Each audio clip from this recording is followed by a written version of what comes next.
Hi guys, in this video we're going to look at experiments to investigate rate, how we can relate this to mechanisms for reactions, and then finally we're going to summarise.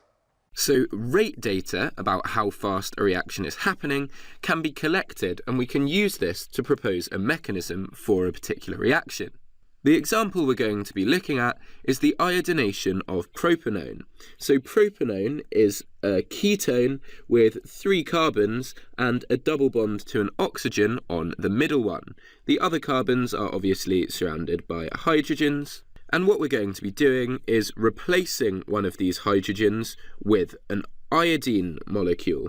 Here the reaction shows that a hydrogen is removed and hydrogen iodide is formed between that and one of the molecules from the diatomic iodine molecule that we start with. So one is incorporated into the ketone and one forms hydrogen iodide with the hydrogen that's been removed.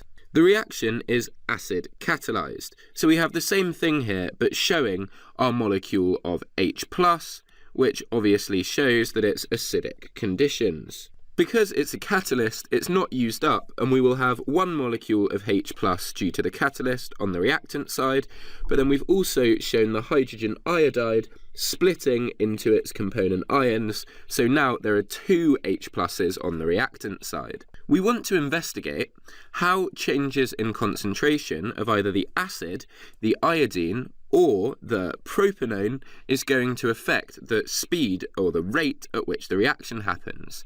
So we want to investigate these one at a time so the data's not too confusing, and the way we do this is by keeping the concentration of 2 of the reactants very high so it remains broadly constant.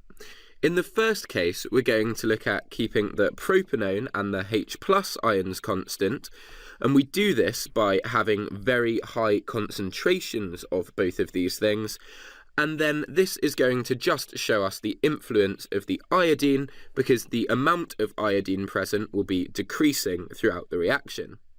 We need to carry out an experiment to collect data for this sort of reaction, and one method of doing it is outlined here.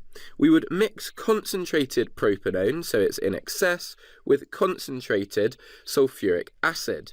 And we then add a smaller amount, so dilute iodine to the mixture.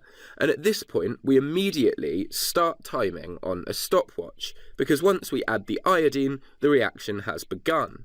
Now, after we've started our stopwatch, we're going to withdraw a small sample of the reaction mixture. Hey guys, to continue watching this video and unlock hundreds of other super concise exam board specific A-level chemistry videos, just click the Snap Revise smiley face here. Join me today and together let's make A-level chemistry a walk in the park.